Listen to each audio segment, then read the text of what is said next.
Everybody, this is Rydo, and we are back to another recording of Hearthstone. Today is Friday, July 5th, and we are on the Americas account.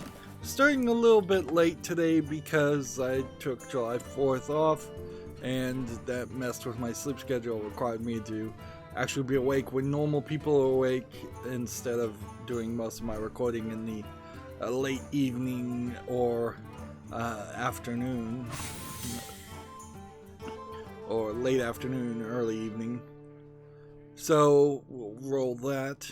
Let's see. We need a hunter victory, and at some point we need to play 30 shaman cards. And we don't have the tavern brawl that needs to be done for this account, but we will need to do the tavern brawl for the European account today. I believe Anime Expo has begun, or is about to begin, and that has caused us to start to get some more Japanese games that tie into that event, and we are just starting to speed up, I think, in announcements and releases. That being said, there really isn't a ton of news still, so we'll just go through everything as it at our normal pace and see what happens here today. Now, as far as holidays go, I think in my new attempt to be a little bit more laid back and not kill myself by overexerting, I will probably take some holidays off, but probably not that many. Like, 4th of July doesn't really mean much, I think, to many people, other than a possible day off on the weekend. Unless you are actually a veteran, then maybe it means something to you, but then there's also Veterans Day, so 4th of July is more just the Independence Day of the United States. So it's not particularly a religious holiday, although some people may treat it that way, and it's not anything that really requires any large amount of pomp and circumstance. It's instead just generally speaking cooking some kind of barbecue, hamburgers, hot dogs, and maybe, if you care to make the effort, looking at fireworks, and that's pretty much it. If you go to a decent fireworks show, there will be some kind of like Canon in D style music playing in conjunction with the fireworks. So it is mostly just an excuse to take a break, and as a YouTuber who has overexerted themselves far too much in the past, it's a good excuse to take a break, and it's a good excuse to be in the moment with people that are actually physically around me, you know, friends and family and such, versus trying to do something special on YouTube. I don't think I saw any real content of note that was a YouTuber doing something special for 4th of July. Now, that almost certainly that did happen, but I didn't see it.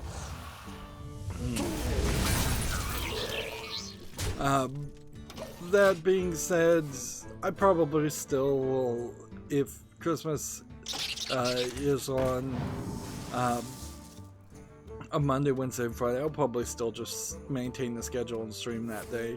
And frankly, any holiday, had it been a Monday, Wednesday, and Friday, I probably still would have streamed. I don't know. I'm kind of split on that idea, actually. I could see myself taking a break from that, and I could see myself not taking a break from that. Either should have hit that one. That was a mistake.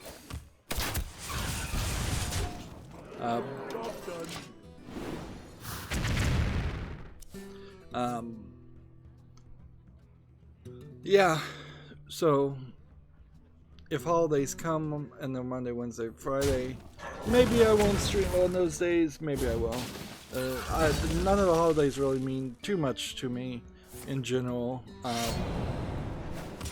but it is a cheap and good excuse to take a break, and certainly I don't take enough breaks for my liking and for my own mental well-being.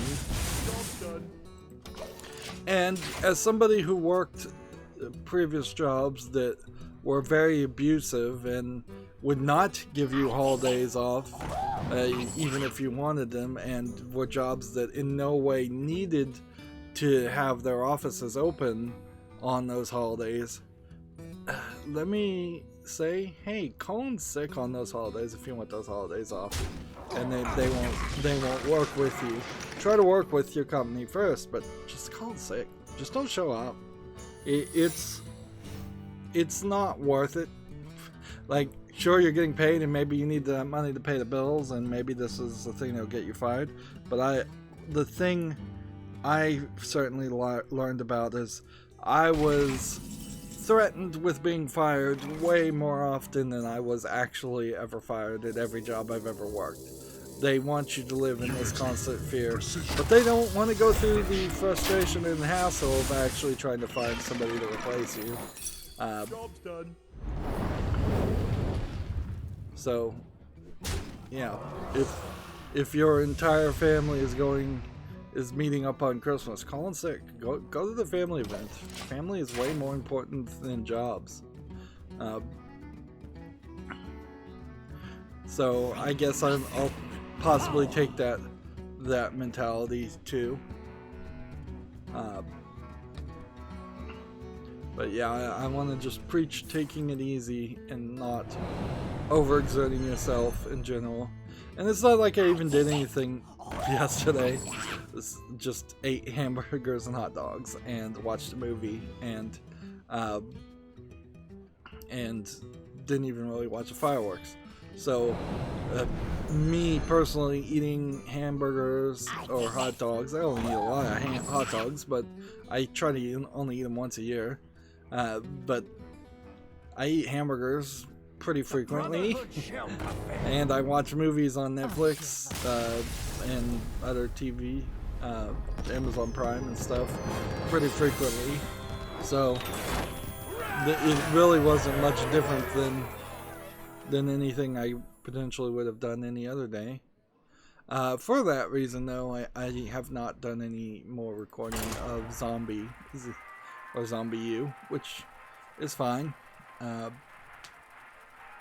I don't foresee I'm going to run into any real problems finishing that series, but once I am finished with that series, it's time to put an end to the October lineup and move into the November lineup. The Steam Summer Sale is still going on, so I'm asking people to support my channel still by friending me on Steam. The information's down below, and gifting me a game off my wish list, or if you don't want to choose, gifting me a gift card. If you buy anything right now during the summer sale, there's a chance you might win free video games if you're doing the Grand Prix, and you could probably jump into the Grand Prix even on the last day. You wouldn't have any very good odds of winning a game so far. Again, still have not won a game, and I'm consistently on Team Tortoise. Because I'm on Team Tortoise, I'm consistently making it into the top 3 podium to win games that are being given away, but I've yet to see a single one given. The way they've set up giving away the free game in particular has a one major flaw of being open to pre-orders, whereas if it was not open to games that weren't out yet, and we don't even really need to go down the early access rant there. If it was just games that aren't out in any format, if pre-orders, it would have drastically changed what games have been given away by far. Everybody wants Cyberpunk 2077. Everybody expects way too much from Cyberpunk 2077. It is getting super overhyped, and it's going to only end up in tears, I'm sure, when it turns out that Cyberpunk 2077 is closer to like Deus Ex Human Revolution, which was a good game but not the best game ever.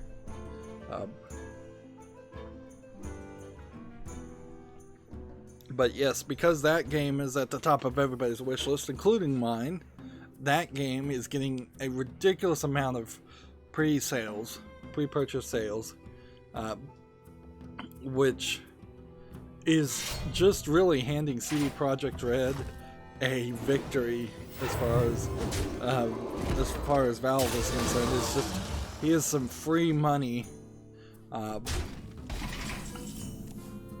but it's almost, I don't think anybody at Valve is frankly smart enough to have anticipated this, but it is almost a genius move in itself, because what it has done is it has made it so that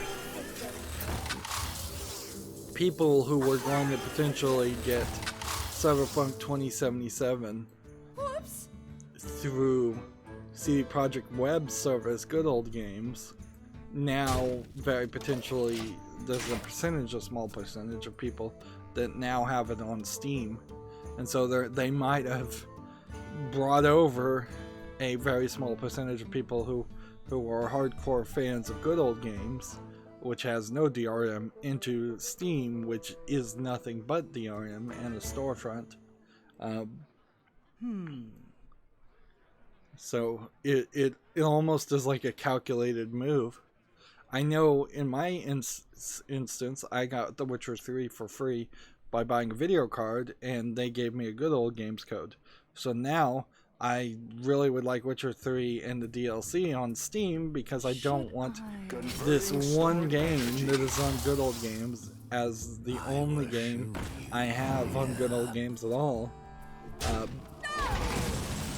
Because I'll inevitably eventually forget that I have the game on Good Old Games and move over and purchase it a second time anyways. Of course, it would be really silly to get the Blood and Wine DLC for Witcher 3 and play that for the first time now that it's been a couple years since that game came out. I've just missed the bus on that. Let's start covering the news. Komatsu has an article. Bedfellows launches December 19th in Japan. That's a crime and suspense themed visual novel. Okay. So there's a single Switch case picture here. So, it's coming out for the Switch, iOS, and Android. This is, I think, what we're going to start seeing a lot more of is the idea that things will be specifically Switch and cell phones when it comes to visual novels. Nobody's really going to make a PS Vita game, and frankly, going to PlayStation 4 doesn't make a lot of sense.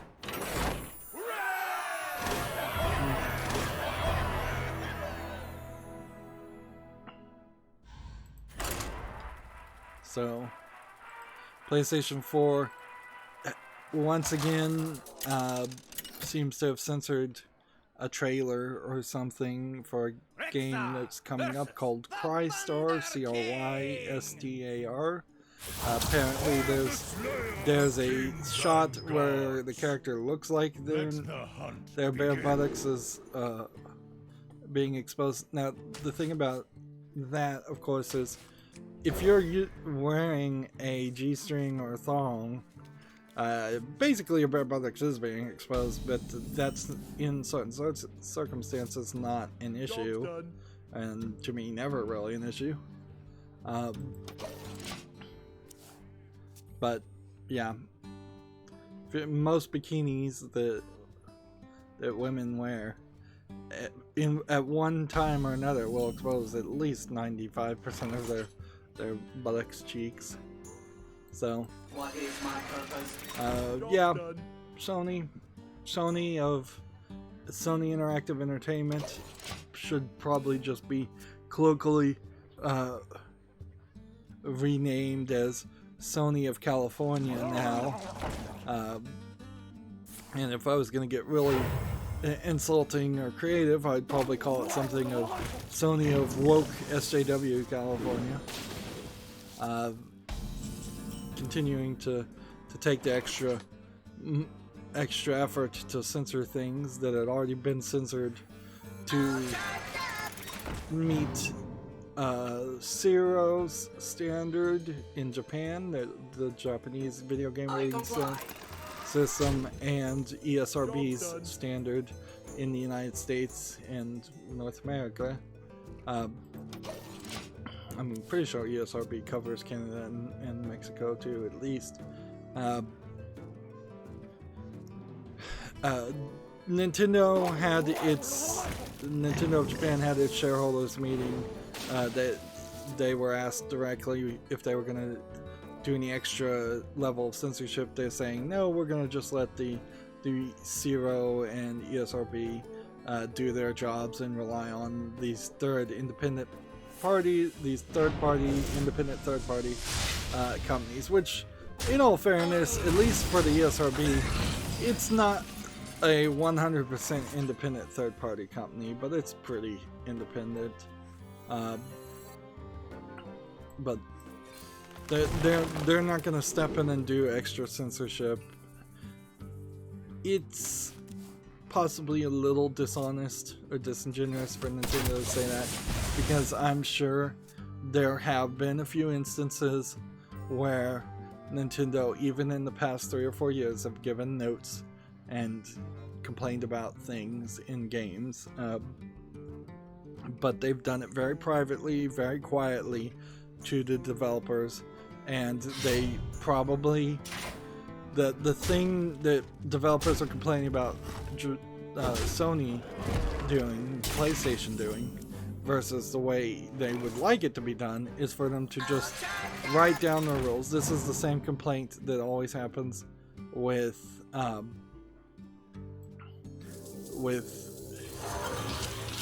YouTube also, is YouTube just does not explain its rules or regulations in any clear and concise way.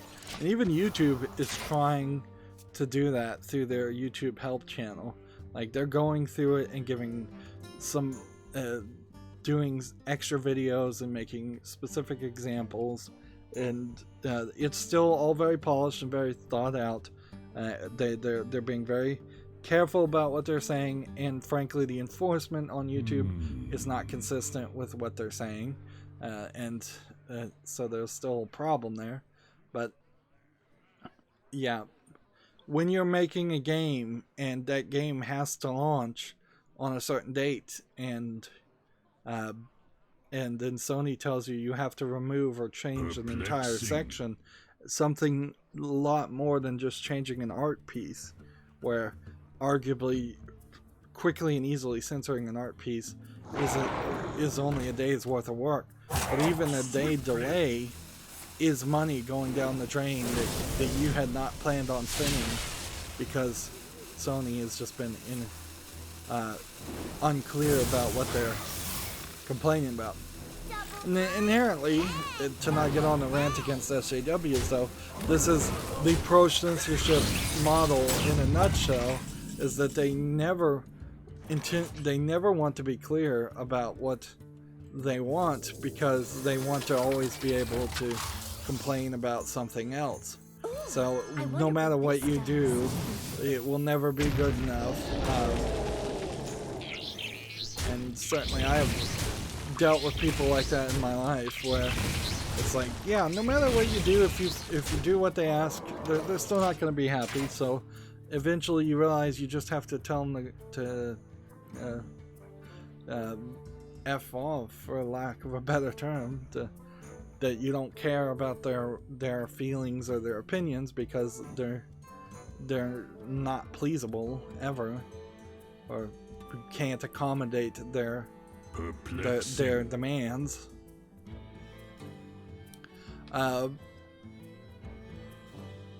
Yeah, so yeah, that's a long way of saying, yeah, apparently Crystar is being censored on the PS4, another Japanese game that in the past would have been very well treated and well received by the Japanese audience on the console of choice that used to be, at least the Japanese console of choice, which was the PlayStation.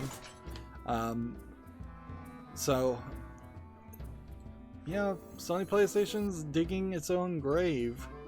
It really is, and I don't know why they're doing this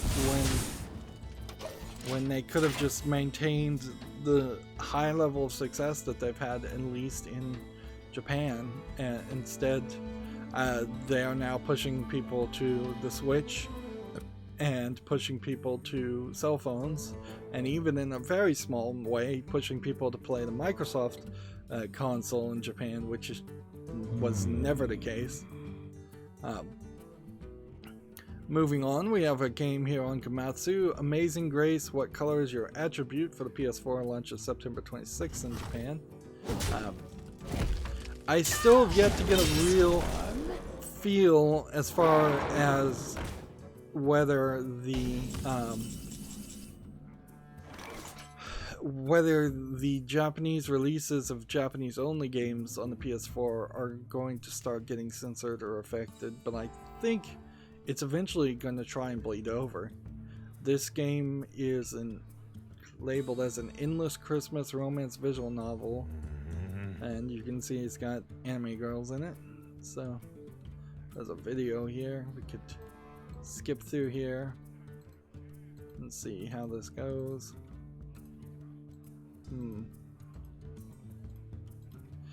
I will say, the way the Japanese anime industry turns Christmas into this weird, into this romanticized season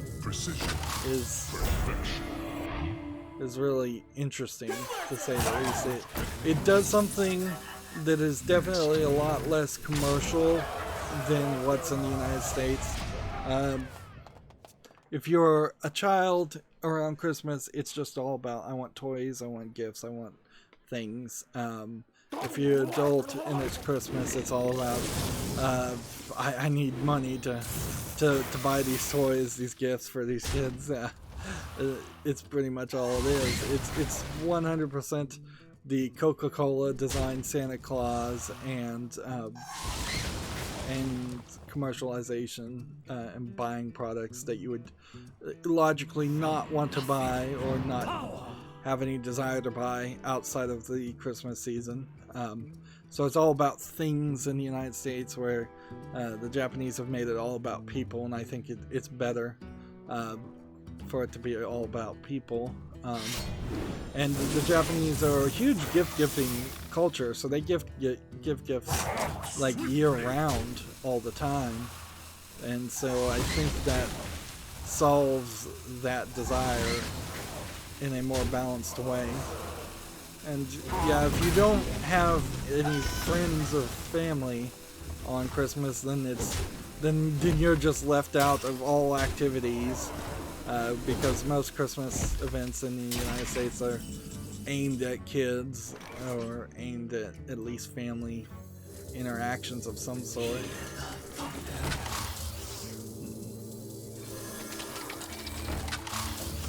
Victory is yours this time. Let's see.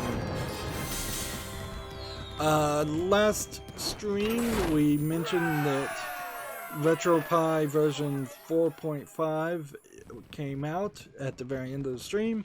Well, apparently the composite video out is broken, so if you had installed it, I think they have a kludged on solution to fix it now, but they clearly went out too early and didn't test it. It's believable though that very few people are using composite out. Well, I bet there's still a decent amount, but I bet people that actually would have gotten early access to that version and tried the beta of version 4.5 weren't testing composite out. This is kind of a run for the RetroPie series where they need more people, frankly, programming for it and testing it, because before this they had been delayed quite a bit because the Linux kernel did something that the version of the Linux kernel they were using was not working with the Sony Bluetooth controllers, PlayStation controllers, which for most Linux users that's something nobody would even notice, but for a operating system designed to be run on a Raspberry Pi to run emulators and play old video games, that's a huge deal. It would be nice if it became this scenario where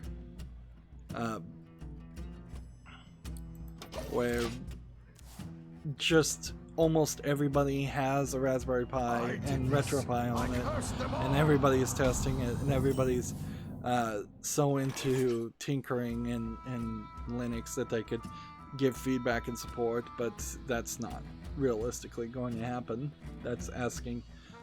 That would have been the equivalent of everybody learning how to use DOS on computers, and that never happened if Windows 3.1 had not been created to make a visual interface and mouse and all of that. If those elements hadn't made it easier to use computers would have never gotten to a high level of popularity that they once were.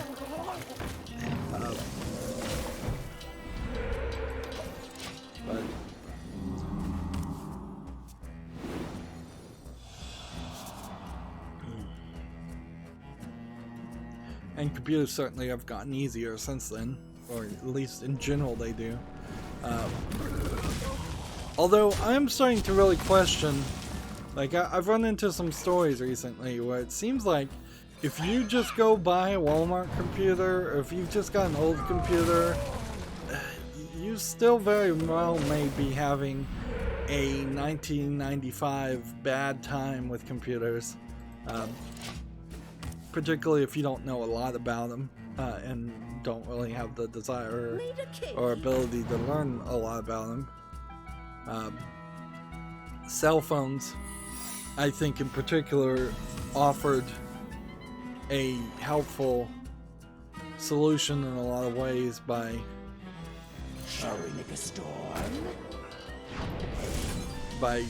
getting rid of some of those shenanigan things and just starting all over again.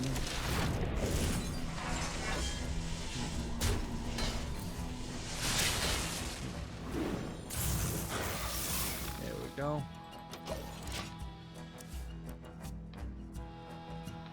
So, next game we have on Komatsu is Death End Request teaser trailer. So, this is clearly going to be a dark JRPG if I was to guess, and it's in development for the PS4. So let's see what this is. It's a sequel to Death End Requests. Oh wait. This is Death End Request 2, so it's a sequel to a game that already exists. So, let's see what this teaser trailer is. Seeing a bloody hand, we're seeing a bunch of Japanese text, we're seeing flashes of violence. This is from Compile Heart. It says RPG. Compile Heart, kind of known for making the anime girls style games. And it seems like there's going to be several different characters.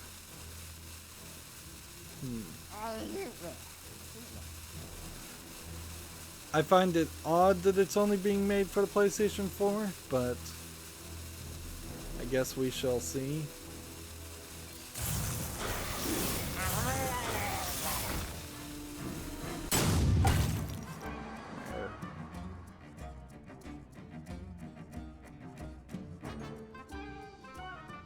Didn't play very fast.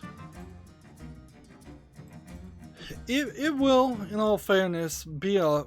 It would take decades for Sony to lose all of its good graces. Sony probably owns, in part, a lot of companies in Japan, so a lot of Japanese games will be made for the PS4 regardless. A lot of Japanese people will just never jump the ship to Nintendo. They may have even had a bad experience with Nintendo decades previous, and that might very well be the reason. A new Valore Delano. Let's see.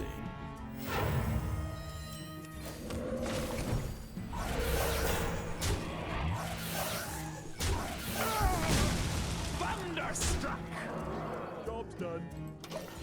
So yeah, I could see it taking a very long time, and as long as the PlayStation 5 comes out,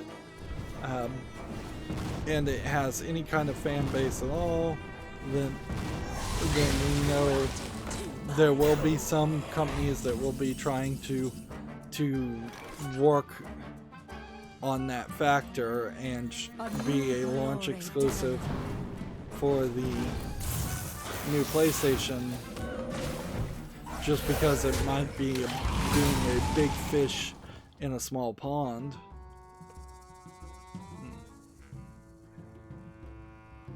Remember the Sunwell. There we go. So it'd be ridiculous to claim doom and gloom for the PS4 or the PlayStation whatsoever. Not yet, no. If it's 2 years into the launch of the Microsoft Scarlet and the PlayStation 5 has only sold like 500,000 units or something, maybe at that point you start to spell doom and gloom, but Sony would just be real quiet about it and it wouldn't get canceled or killed. They would just drag it out like they did the Vita for a ridiculously long amount of time. Let's see. That was kind of wrong.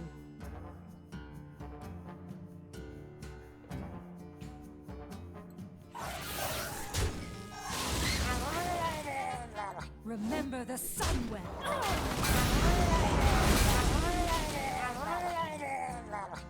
Do that. Remember the Sunwell. And then in the turn.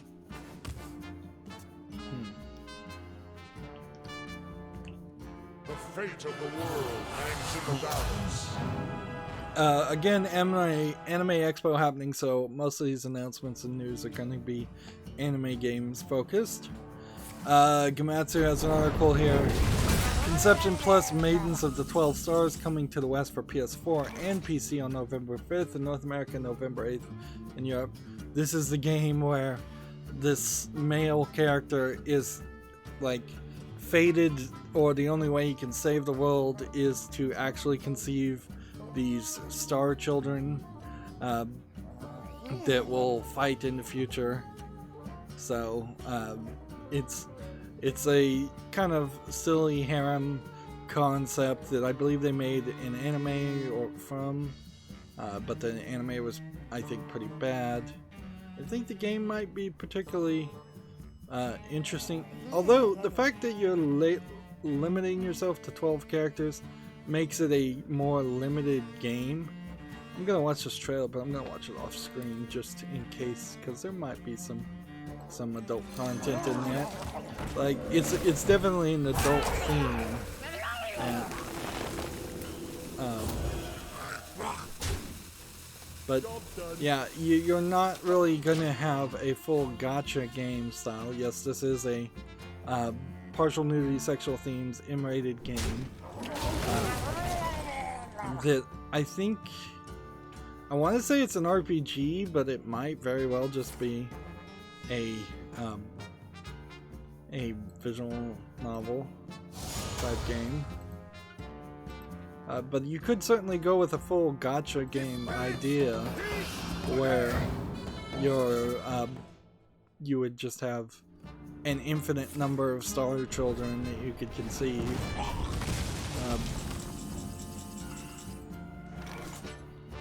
Yeah, the trailer seems to be showing off all the potential characters.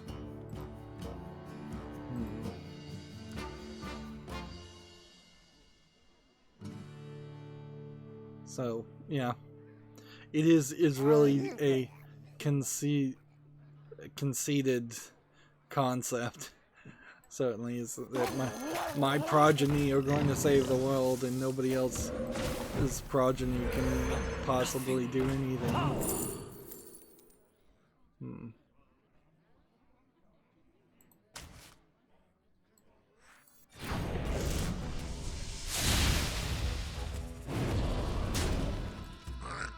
Let's see, the game's key features are, let's see, you form a party up to 13 characters strong and fight through stimulating positioning-based battles. So it's more of a strategy, top-down game. Apparently there will be labyrinths. So it's a half dating simulator, half strategy placement. I guess not even really real-time strategy game. Of course, the video didn't show any of that to me at all. I don't think a game like Conception would probably be playable on YouTube. Although, in all fairness, I also heavily suspect it's going to be a game that really doesn't have anything, like, I don't think it's going to have anything really to say about itself at all. It's probably a pretty generic and boring game.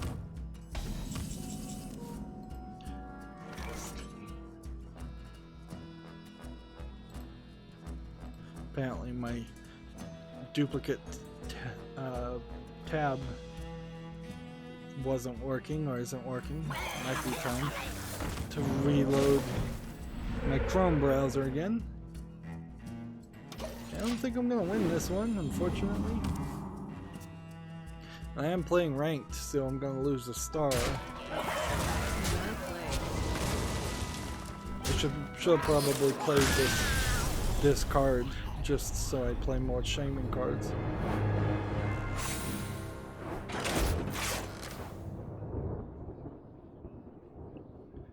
Yeah, that worked pretty well as far as playing cards, and we might as well play ranked.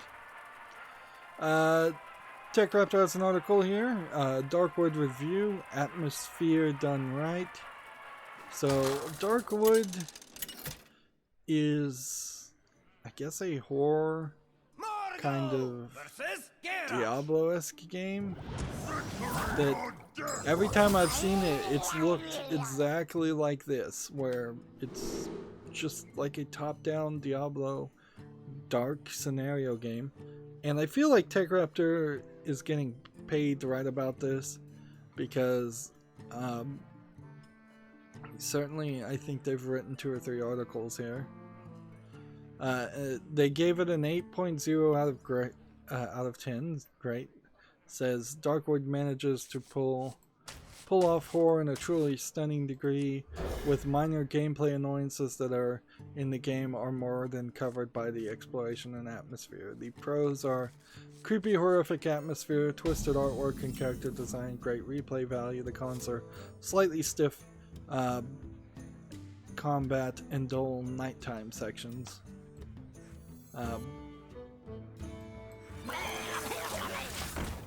So I really wish Darkwood TechRaptor received Darkwood on PS4 with the code supplied from the developer.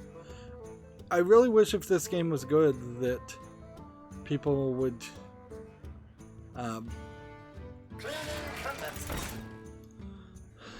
put better screenshots up. It really feels like an example of a game that just has bad screenshots.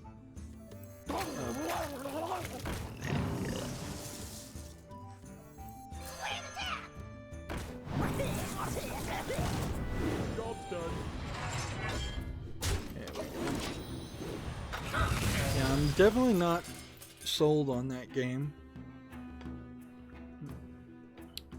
Komatsu has an article here. Illya, E-L-E-A, is coming to PS4 on July 25th. Sci-fi adventure game dated for the Sony platform. Again, an example of a screenshot that looks alright, but it doesn't tell me a lot about the game.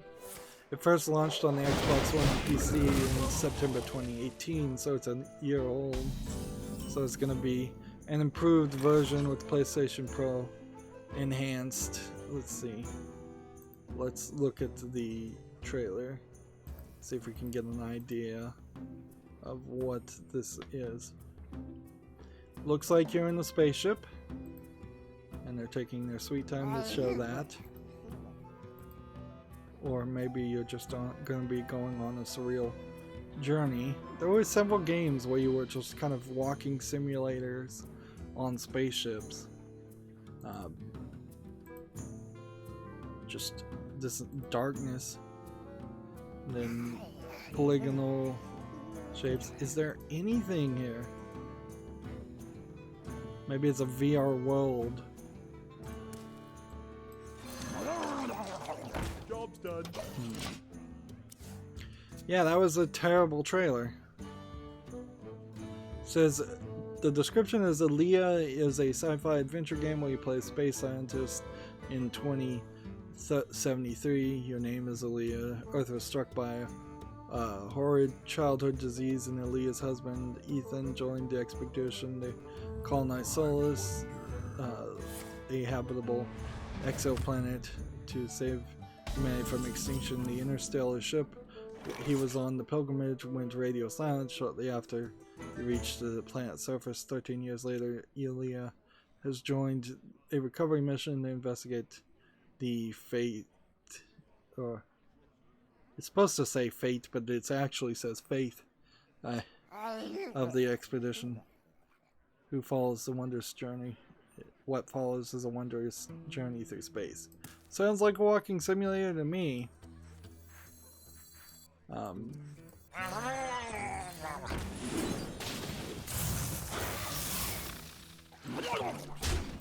So yeah, there is a flaw even in that logic, though.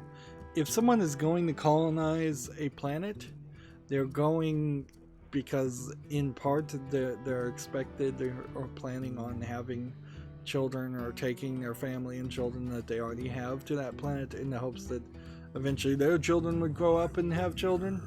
It makes very little sense that your husband would leave to colonize the planet without you.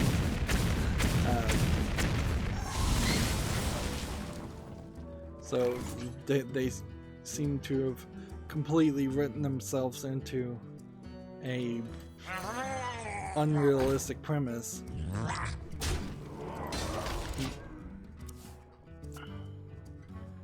Let's see. Like you couldn't ride around that. Certainly, you could say he was going to begin the process for future, to establish a base for future colonization. But to just simplify it down to he was going to colonize this planet without you, that means he's saying directly that he plans on having children with somebody else, which doesn't sound like a monogamous thing to do, to say the least. Moving on, we have a Komatsu article. Otome meaning young maiden, visual novels. Star-Crossed Myth is coming to the Switch in 2019. So here's the picture of what it looks like. You've got your pick of anime boys, as it were, to romance. So it is nice to see more Ultime series released. Anime games and anime in general does seem to be kind of heavily male gaze centric, to use a phrase that really shouldn't be ever used, where it's usually anime girls and for the pleasure of somebody who likes to look at anime girls, whether that is a straight male or a otherwise less than straight female. So getting a little bit of balance is helpful there, and I think in Japan, that particularly in like manga and light novels and such, there is a bit more balance than there is in the West. And when you compare these kind of things to other Western art styles, the split is almost universal. There are way more cartoons that are on for kids in the West that are focused towards young males, and way less that are focused towards young females. And there are way more adult movies and teenager movies that are focused towards males than females.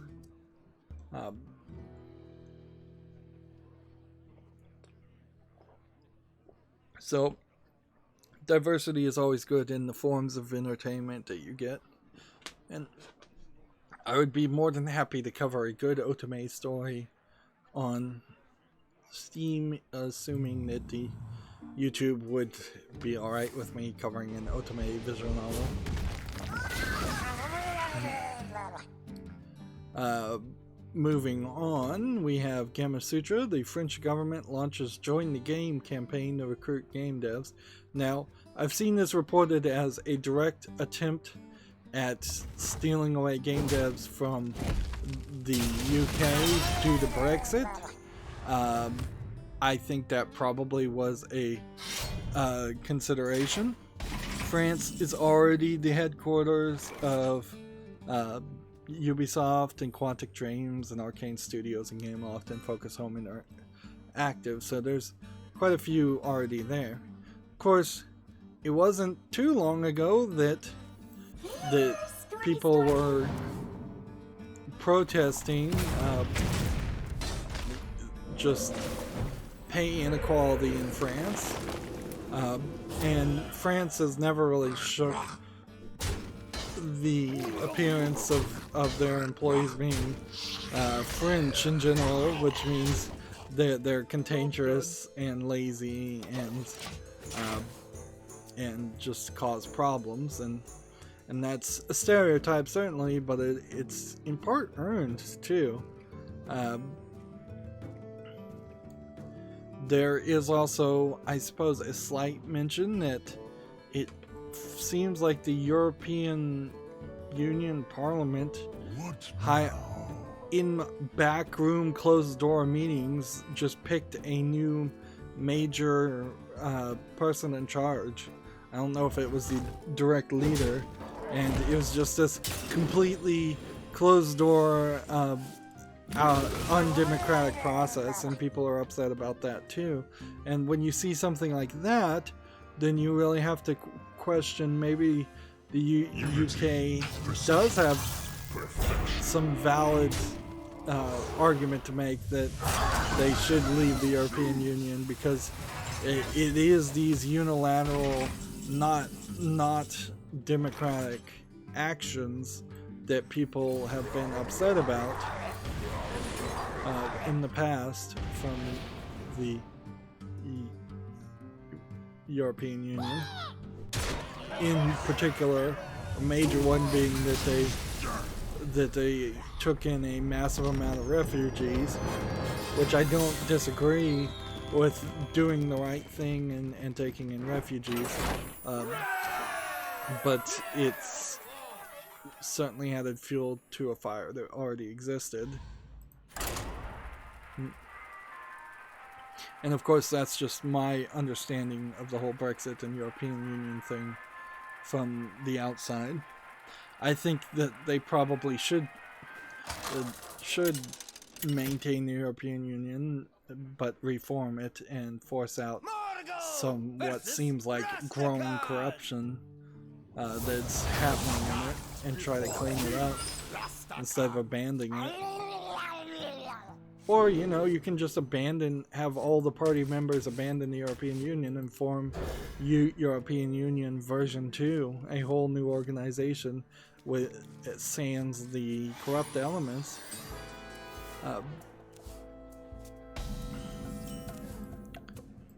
But yeah, I doubt. See, the thing is, if somebody's gonna leave the UK because of Brexit, if a video game designer company is gonna leave the UK, that's a major expense. They're not gonna move to France. They're gonna move to India. They're gonna move to China. If that's the only reason you're doing something like that.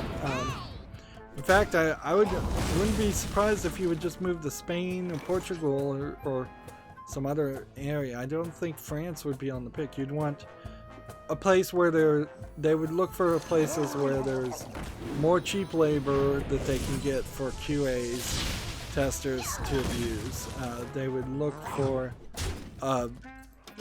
cheaper places to live, and they would just force their good talent to either move to these new locations or get rid of their good talent. But honestly, very few people are going to do any of that, because if you're actually trying to make a good product, the last thing you want to do is ever have this major delay in movement.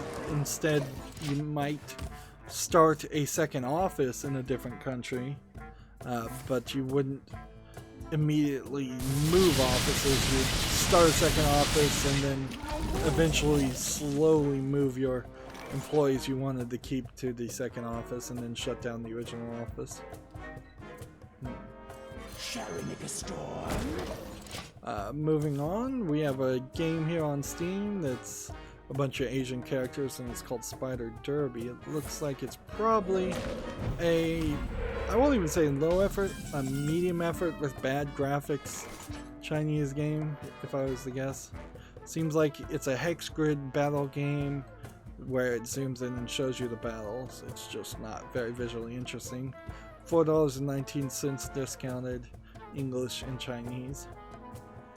So this is a great example of just the Chinese market has been making stolen NES plagiarizing ROMs for so long that they have no clue what the level of quality of video games is, or maybe they have a clue, but they don't have any ability to meet that level of quality. So while China is like an industrializing nation, there is a level of technical industrialization that would have to happen for any country to get into video games these days. You're going to have a generation of people who could have gone probably to foreign countries, colleges, to be educated on game development in foreign countries' colleges, just to have the understanding of what the games look like and how to program them. It is kind of a chicken and an egg thing, and video game development education isn't great in the first place. So yeah, it's going to be a slow process, but they'll eventually get there. We'll start seeing some really good games coming out of China eventually, hopefully. Next story, Game of Sutra has an article. Shovel Knight has surpassed 2.5 million sales. I believe I own Shovel Knight, or there's like 2 Shovel Knight games, and I bought a bundle that gave me both because they said the price was going up. I got suckered in that scam of the price is going up permanently, buy it now while it's on sale, and then during the summer sale. People have told me to play Shovel Knight and that it's not a super difficult game. My fear was that it was going to be something like Super Meat Boy, where it would be frustrating and a mess to try and play. Remember the Sunwell. But I've been told it isn't like that, so I'm putting my faith in the person that told me that, and so eventually in the next few years I'll get around to playing Shovel Knight, or at least trying it out. TechRaptor has the same article. French government hoping to poach British game developers post-Brexit. Let's see. A 30% tax credit available on video game products. So they're giving a big tax credit. This is one of those, not to get too political, people, I think it's libertarians in the United States particularly, love to bang on this idea that the government cannot create jobs ever. It's a religious dogmatic statement that is not based on like a realistic or real world explanation of why they're saying what they're saying. Their argument is that if the government, whatever government, is taking tax money income and then giving that tax money income to people, they're really just nullifying those two things out. This inherently, like many libertarian opinions, ignores the fact that in a properly taxed society, you'd be taking a lot of money away from the extremely rich 0.001% and giving that to employees at government jobs or to grants at individual private companies that are promising to either act as contractors for government projects or promising to hire a certain number of people in order to get the money. Quite often there's corruption in these deals, sure. There's been a lot of corruption, and a lot of these companies don't live up to the promises they make to get these grants, so it's not a good process. But to say it doesn't create any jobs is unrealistic. To say it can't happen is unrealistic. I would not be surprised one bit with a 30% tax discount, which means that they're not even giving government money to these potential new video game companies in France. They're saying, if you start a new company, we won't tax you as much as we tax everything else. So if you started a video game company and made no profit, you wouldn't be paying taxes anyways. So it really would only benefit people who are majorly successful or planning on being majorly successful as a video game developer.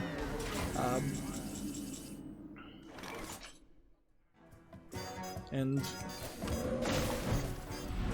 sure, I would at some point argue that trying to manipulate the way jobs are created and kept and the way industries are run through taxes is an ineffective way to do that. But if you do it with direct control, then you're talking about either communism or socialism, probably socialism, unless you're making the claim that you're going to control all the industries and all of the profits from those industries belong to the government and not the people, which there's a slight difference there.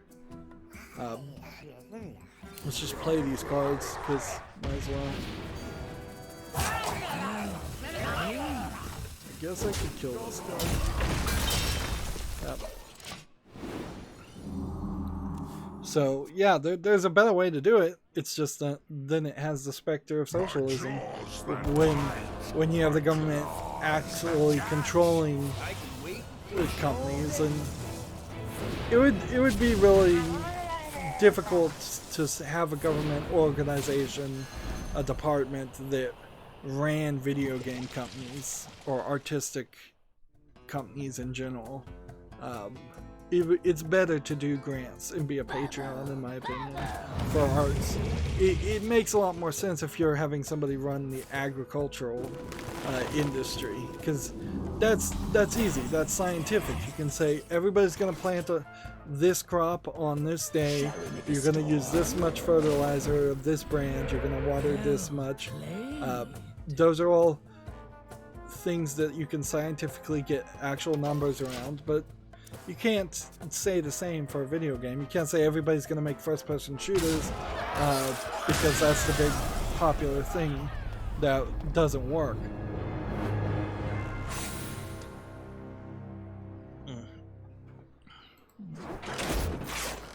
I feel like I've devolved into a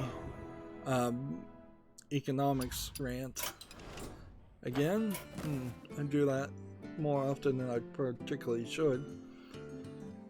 Well, that's gonna be it for this recording. We're done with this account. We'll move over to the European account.